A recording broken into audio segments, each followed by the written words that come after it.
Muy buenos días. Muchas gracias a el Grupo de Trabajo de Neuroendocrinología, a la Sociedad Venezolana de Endocrinología, por crear este espacio, el primer Congreso Venezolano de Neuroendocrinología. En esta oportunidad vengo a hablarles sobre la genética de los tumores de hipófisis, la importancia de comprender cómo estos nuevos avances y estas nuevas herramientas pueden ayudarnos en el diagnóstico, en la clasificación, en entender el pronóstico y la respuesta a tratamiento de los pacientes con adenoma de hipófisis. Comenzamos diciendo que los adenomas hipofisiarios representan aproximadamente el 15% de todos los tumores cerebrales primarios y que la clasificación más conocida realmente se debe al tipo de célula afectado y a la producción hormonal.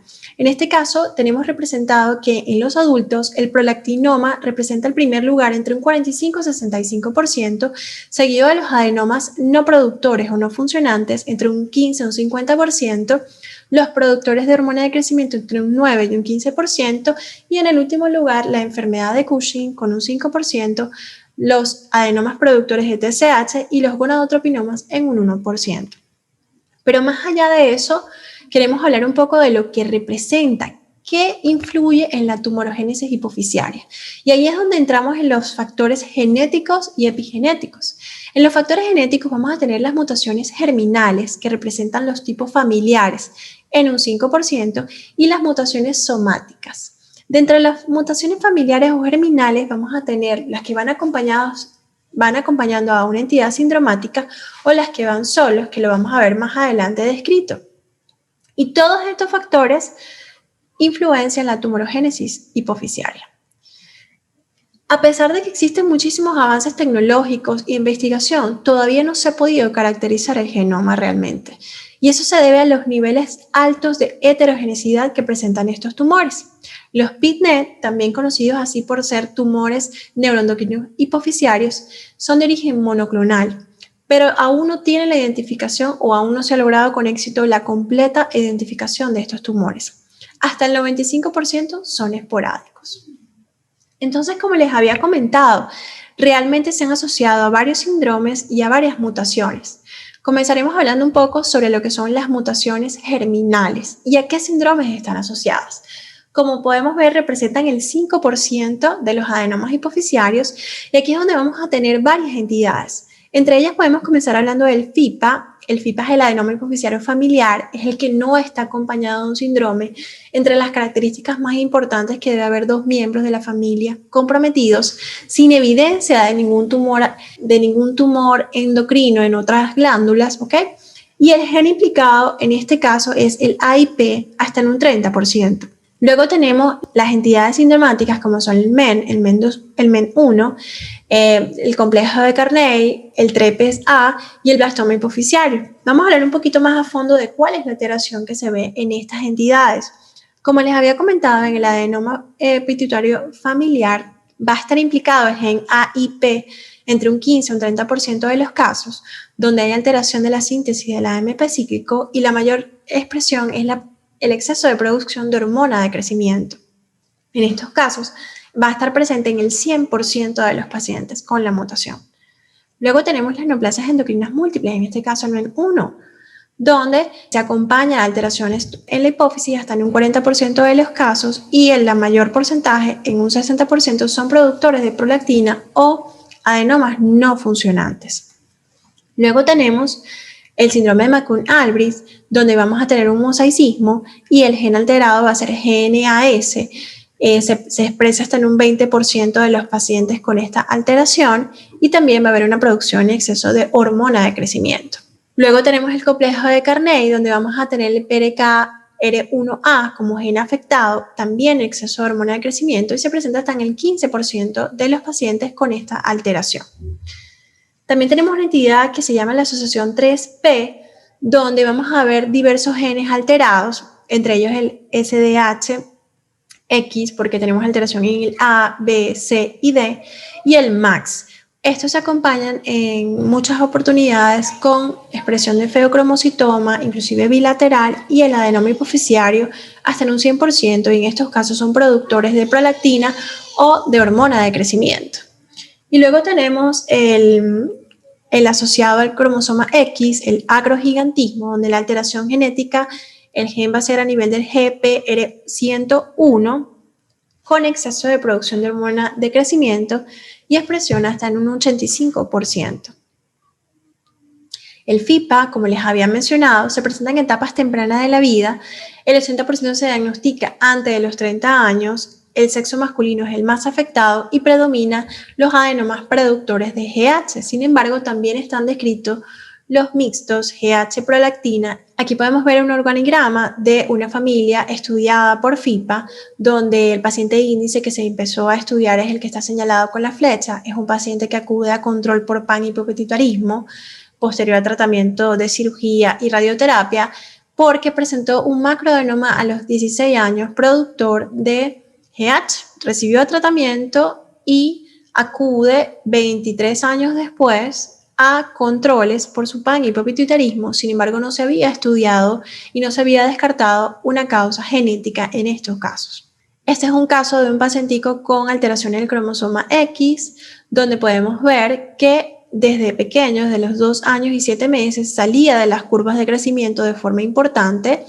Este es el seguimiento de la resonancia de silla turca, donde podemos ver que las primeras imágenes A y B son cuando el paciente tenía 5 años y 8 meses, donde ya había un macroadenoma con importante compromiso supracelular, que sin embargo los familiares decidieron que el paciente no recibiera tratamiento en ese momento y acuden ya 5 años después, cuando el paciente tiene 10 años, y vean las imágenes, cómo ha crecido el tumor. Hay manifestaciones clínicas de náusea, el paciente tuvo convulsiones, alteraciones del campo visual, y vean el compromiso, inclusive áreas de necrosis a nivel del macroadenoma.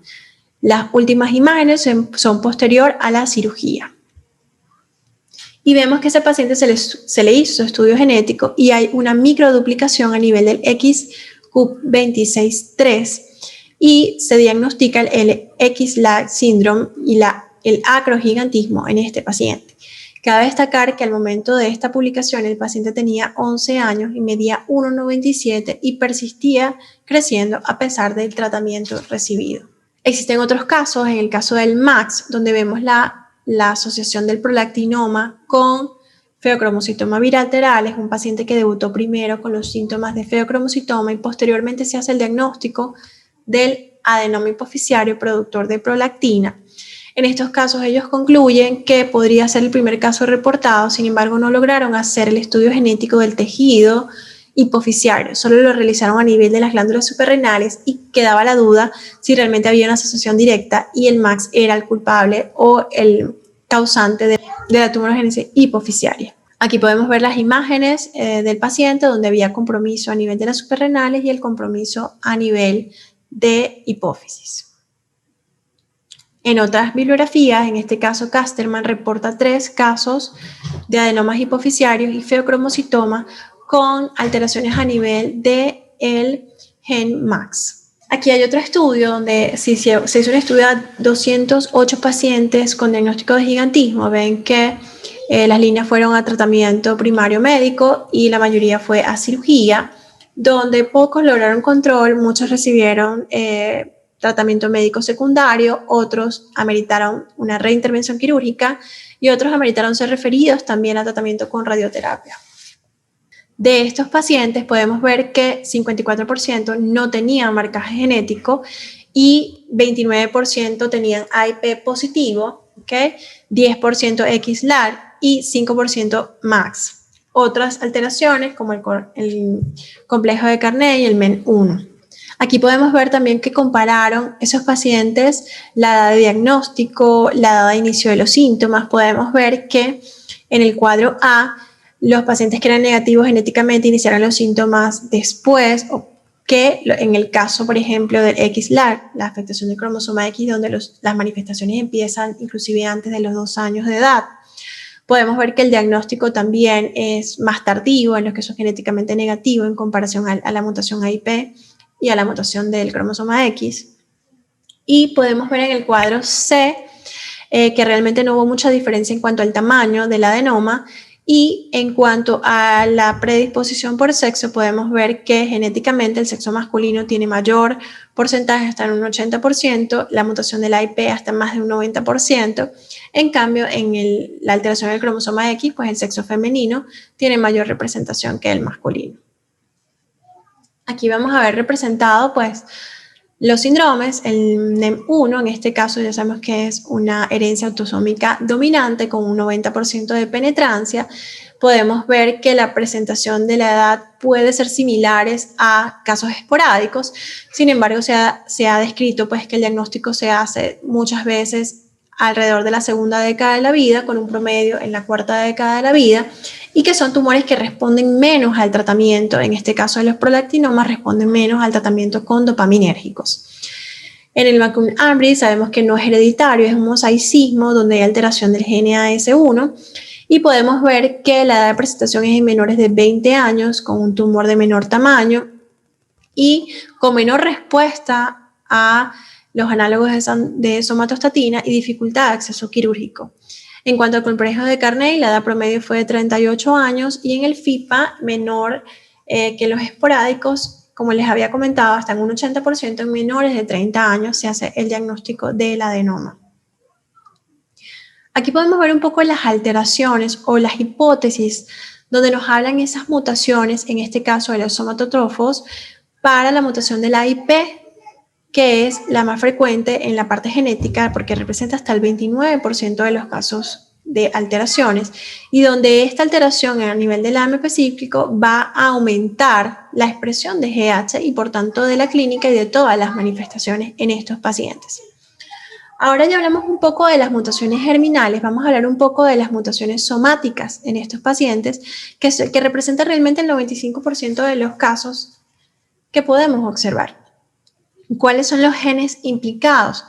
Ciertamente los genes implicados es el GNAS, que pues, nos va a dar exceso de hormona de crecimiento, el USP8, que va a estar alterando la parte del POMS y nos va a dar exceso de ACTH, el IP, que ya lo hemos mencionado como genético, también está en alteraciones somáticas, productor de GH, el USP48 también asociado a exceso de ACTH, el BRAF también está descrito, son unas nuevas mutaciones genéticas que están descritas a nivel de la producción de cortisol y la producción de ACTH y hiperestimulación a la glándula suprarrenal.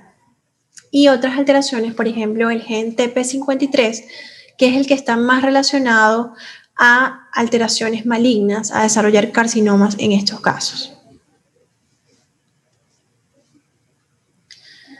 Hablando un poco del GNAS, codifica la subunidad estimuladora del complejo de una proteína G que juega un papel importante en la señal de traducción transmembrana. Su tasa de mutación es la más alta de las somáticas y los tumores suelen ser pequeños, menos invasivos, responden mejor análogos de somatostatina y suelen ser adenomas somatotrófos densamente granulados.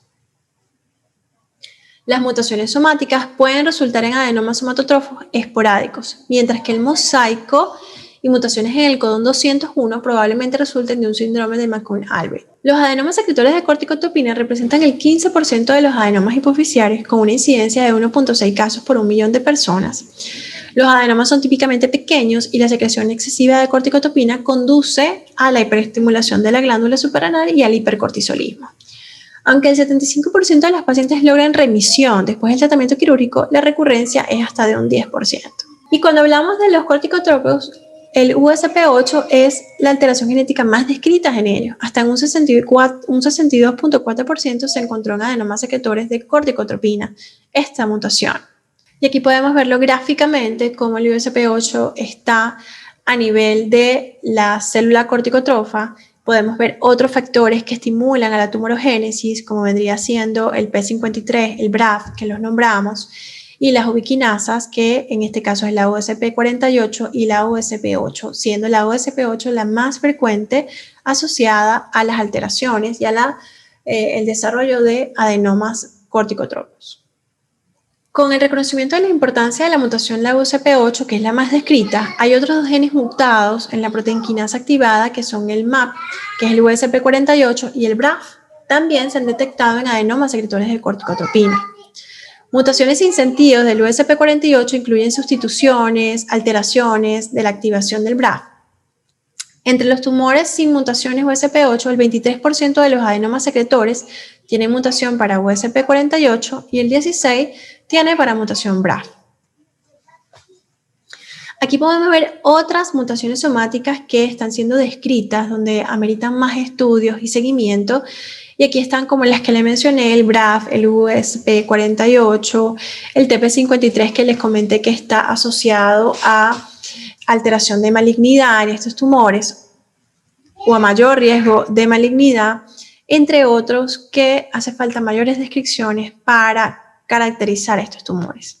Y realmente, bueno, el futuro de la genética viene siendo la clasificación pangenómica de los tumores, donde va a haber descripción de las alteraciones epigenéticas con el genoma del paciente, con toda la clínica para poder hacer una transcripción completa y llegar a un diagnóstico. Aquí tenemos estudios donde hacen una escala molecular de los tumores neuroendocrinos y plantean nuevos marcadores, mecanismos para poder orientar los casos de ellos.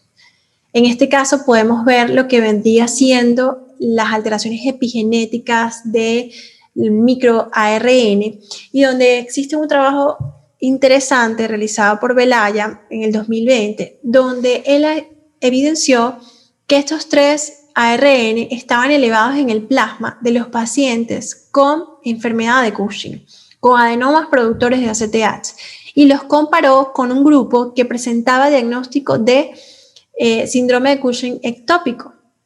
Y se dio cuenta que los pacientes con enfermedad de Cushing con adenoma hipoficiario tenían elevados en plasma estos marcadores y que estos marcadores a nivel del tejido tumoral estaban disminuidos. Entonces plantean que quizás en el futuro, sobre todo en la enfermedad de Cushing, que es de tan difícil manejo para descartar lo que es el Cushing ectópico, que muchas veces se requiere hacer un cateterismo de senos petrosos para hacer un diagnóstico fidedigno que implica un riesgo, que implica que amerita personal calificado, económico y que para la práctica a veces es difícil de hacer, que podría ser una herramienta para estos pacientes para hacer un diagnóstico, identificar en plasma marcadores que nos ayuden a hacer un diagnóstico diferencial. En el futuro, aquí nos hablan de todos los estudios, los métodos de ADN, de ARN, de microARN, que están en proceso, nuevos descubrimientos. Vemos todos los marcadores que se han descrito hasta la actualidad, los asociados a síndrome, las mutaciones somáticas.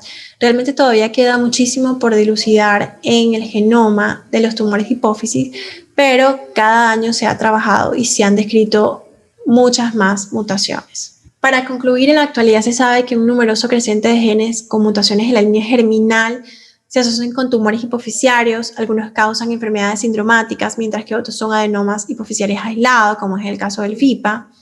Las mutaciones somáticas con ganancia de función son comunes, sobre todo las somatotropinas con el gen GNAS y las corticotropinas con el USP8. Otras variantes somáticas menos comunes identificadas recientemente, pues ameritan más estudios en el futuro para poder dilucidar su secuenciación, ¿okay? Las modificaciones epigenéticas como la metilación del ADN, modificaciones de las histonas y del ARN pueden influir en gran medida en la tumorogénesis y características tumorales, así como en la diferenciación de subtipos y la invasión local.